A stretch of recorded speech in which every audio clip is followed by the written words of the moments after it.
So good morning, Dihatams. So which part of the thesis writing revision process become most difficult for you after receiving your advice or comments?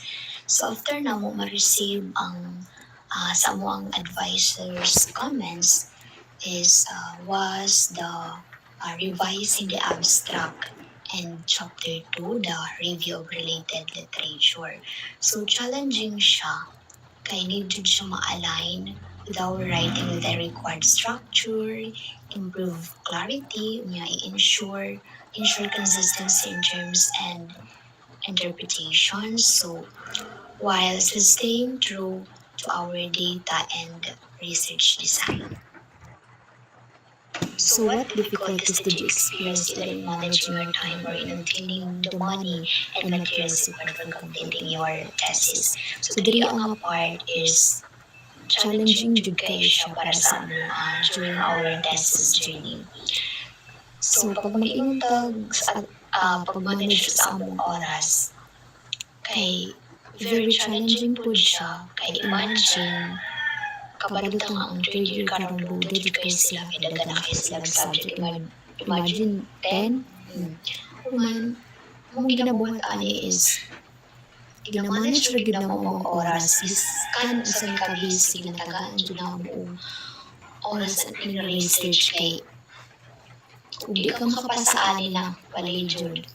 Yan sa in terms sa money pod kay taga-amot-amot rami para makaprint kung wala jud kwarta kay manghuram padaan yun og pamaagi aron makapasa aron makaprint or anything ba. Siguro sa time na katong nagkuan mi katong naghatag na gud si sir og due date nga kani nga date mapasa na jud inyong soft bond or usa pa. So stress kay mi ato nga time no kay nag-cram nami, nag-overthink nami kung what if di makapasaan nga date. So kabalo na jud kapag di ka makapasaan nga date, you know the consequences jud. So mao jud to nga murag gipamahala na jud namo na unsay mahitabo. Murag accept na namo unsay mahitabo. Pero despite ana nga experiences, ang among ginabuhat is ginamotivate ra gyud namo ang sarili nga makapasami, nga makaya ra jud namo ang among thesis, nga ma-successful gyud ang among study. So always believe in yourself jud nga makaya jud nimo tanan. What is the hardest step to pass to get your final hardbound approved, like the defense, getting permits, or printing? So siguro, hardest step in getting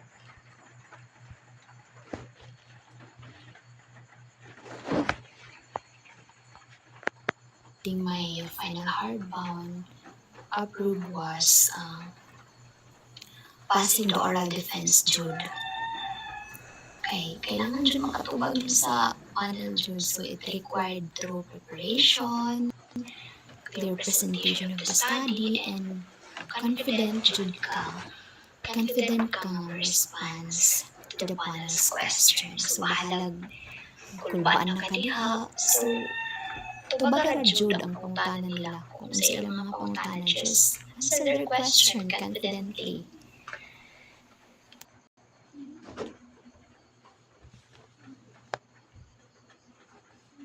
Next, what specific actions did you use to handle and finish those corrections? So, we carefully reviewed all the correction na gihatag sa amo ang panel, sa among advisor, then gi-revise na mo ang manuscript section and gi-make sure each comment was addressed clearly, and we also consulted our advisor regularly nga i-confirm that the revision were correct, proofread the paper for clarity and accuracy, and then nag-submit mig revised version on time. So that's the important thing jud. nga mo-submit should always og revised version on time para dali ma-correct sa advisor o dali makapasa. Mao ra jud importante. So, what specific mindset changes or self-care routines did you use to keep going? Ginamotivate na mo or ginamotivate na ako ang sarili nga makaya ra jud ni. And then I shifted my mindset to see correction as guidance rather than criticism. So, ginakuan siya namo itong mga correction nga maugid ni ang way para mas ma-improve pa ang ang thesis. So, which helped me to stay motivated. And also, gina-manage na ako ang goals each day. Then, took short breaks to avoid burnout. And ano lang yun, biskag gikapoy na kadiha, or naunsa na kadiha. Don't forget to be happy. Maging happy lang dito sa imong self.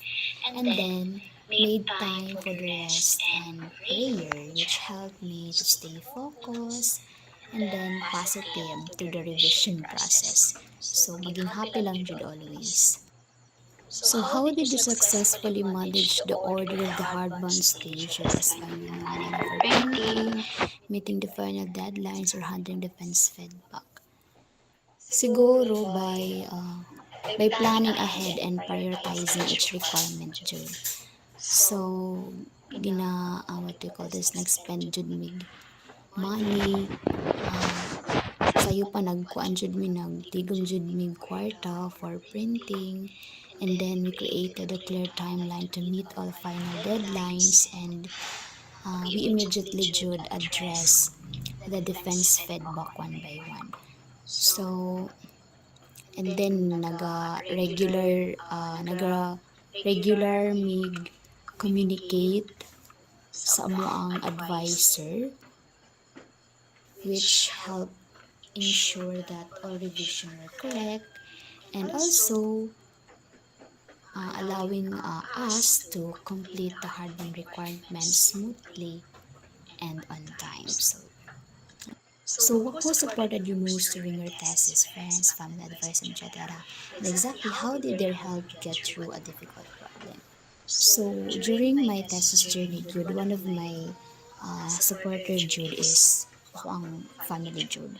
So sila Jude ang nag-provide sa ako financially, sa pagpa-print. So tanan-tanan sila Jude ang ako ang what you call this, number one supporter. So tungod sa ilaha na naging successful ang amo ang thesis, and then nakapasa jud mi.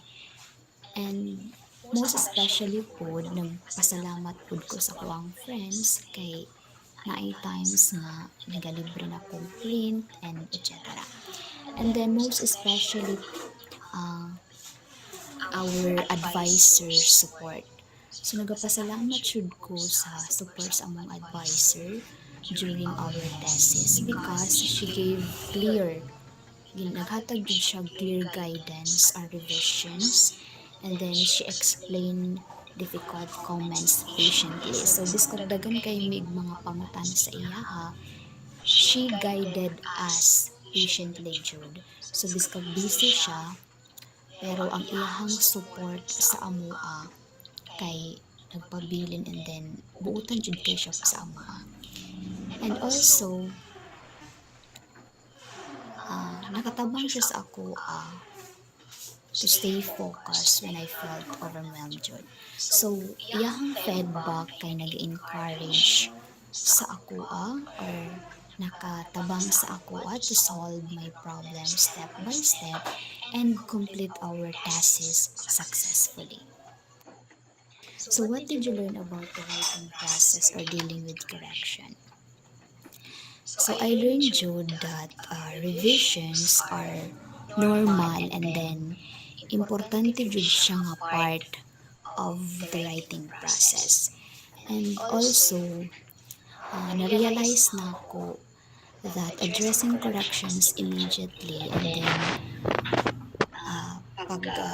keeping a checklist of comments, and then mag-consult ka sa advisor nimo early would have saved time jud and reduce stress. So, kung nakabalo lang jud ko ani sa una nga or nakabalo lang jud mi ing ani nga process is mas gibuhat namo pa siya, and then mas napadali jud ang what they call this process jud sa among thesis writing process. So what is the most valuable lesson you learned about handling stress, doubt, or feeling overwhelmed? Siguro the most valuable lesson I learned is that stay positive lang jud, and then breaking tasks into small, then manage manageable steps and maintaining a positive mindset, and then ayaw na una ang stress or sa badiha. Just take a short breaks, asking for help when needed. Mangutana ra gyud ka kung kailangan nimo what they call this, kailangan nimo tubag sa imong pangutana, discard sa imong pangutana jud. And then, and of course, focusing on one task at a time. Important din siya mag-focus jud ka. And then, focus para ma-reduce ang inyong stress. Then don't forget to enjoy and happy always. Ano na siya? Did you learn about time management or asking for help that needed when harm stage much easier? So diri ang part I learned that planning ahead and sticking to a schedule made the final harm stage much easier. So sa pag-set or setting the deadlines for Each task like revisions, sa printing, and permissible sa pabajud, nakatabang siya sa kuha to stay organized. And I also realized na that asking for help early, like asking for help early, whether sa akong advisors, sa friends, and family, or etc., makasave siya time. And then, aside sa makasave kag oras, by asking early or by asking for help early, kay aside sa makatabang siya sa imuha, mas tagaan jud kag idea kung unsa pay mas buhaton nimo nga mas ma-improve pa ang imuhang buluhaton or etc. So, if you could talk to yourself at the very first day of the thesis, what is the one warning or tip you could give yourself to make the journey smoother? Siguro, I would tell myself to stay organized, start early, and most especially, don't be afraid to ask for help. Then, plano or planning ahead, and then, what they call this, paghatag o oras or paggahin or spending more time sa imong what they call this thesis, keeping track of revisions, and especially consulting your advisors or peers regularly kay makasave siya, save a lot of stress, and make the thesis much smoother. So, dili ang part jud kay just enjoy yourself lang, then ayaw pagpadala sa imong ka-stress about sa thesis. So, kailangan jud nimo i-enjoy lang imong kaugalingon, then always what we call this, manage your time good, and then spend ang imong oras sa mga important na what we call this, Important na is ilaan imuhang oras sa importante. So, that's it.